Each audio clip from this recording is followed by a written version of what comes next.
Well, Sophie Pierson, let me bring you in. Simon just talked about this spreading to some of the bigger economies like Germany and France. What's going on in France to have made the French government announce measures very recently, even yesterday?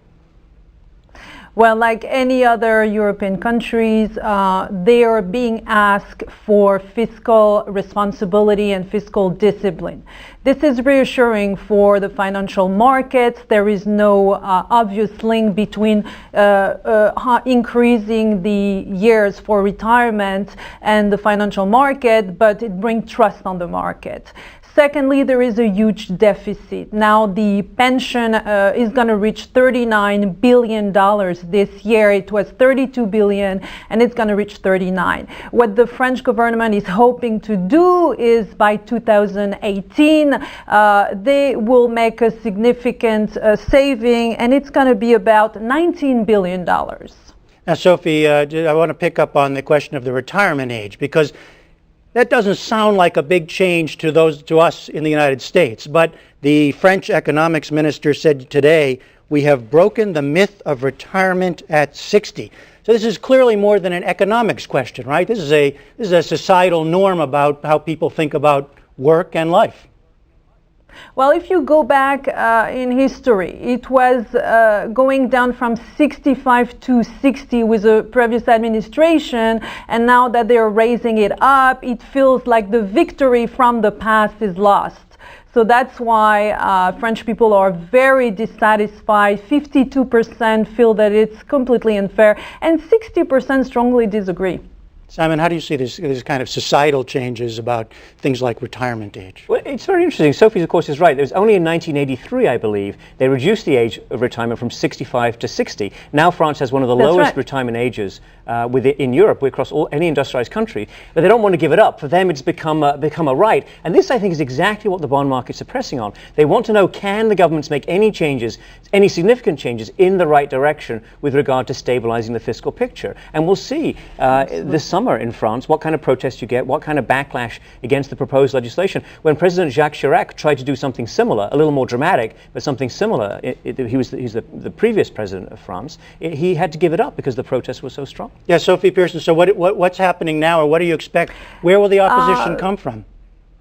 Okay, so basically the opposition is saying that, first of all, it's a bill right now. So it's a reform that is being proposed to the legislative body. So it's not enacted.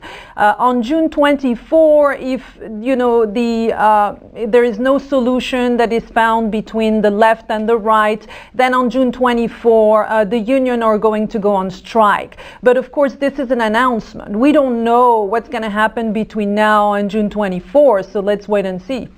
Now, Simon, this is a fine balance, right? I mean, because when governments take these kind of steps, their economies get smaller, can shrink. There's an argument that you don't want to do that at a time when we're still not even sure about the state of the recession and getting out of it. Absolutely. France doesn't want, and we don't want France to contract their economy. That's not helpful to global growth. That's not helpful to trade. But the bond market is pressing to see some sort of result. So what you want to see is some significant steps. You want to see a government that can stick to its guns. Already, by the way, there was a back down because the government was talking about potentially raising the age from 60 to 63, and now it's only 62. So you wonder in this environment, can they do anything? Can they control the budget deficit? You want them to show control, but not to engage in precipitate and extreme austerity. That would be most unfortunate. And you just mentioned the potential impact on the U.S. Explain that.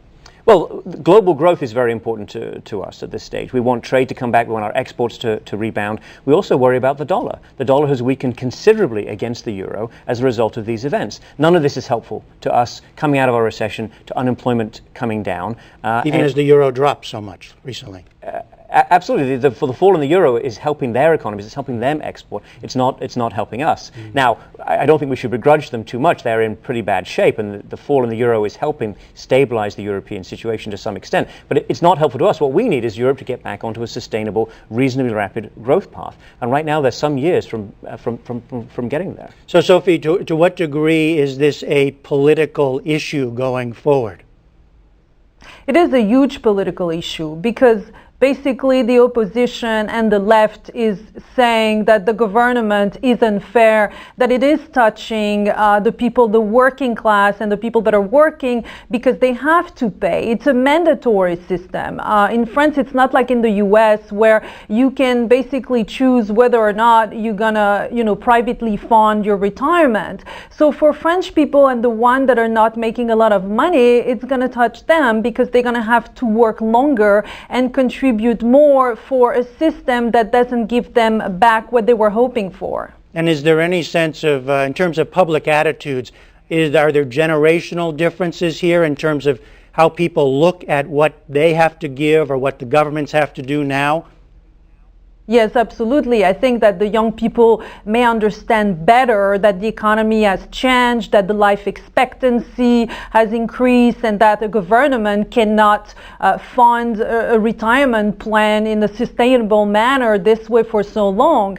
If people live longer and longer, you're going to have to pay more and more, and the people that are contributing are going to be less and less. So it creates a huge gap. So I think the young people are basically understanding because they're more attuned with what's going on. The senior generation may find it very unfair because as they were all hoping to retire at age 60, now they're gonna have to wait longer.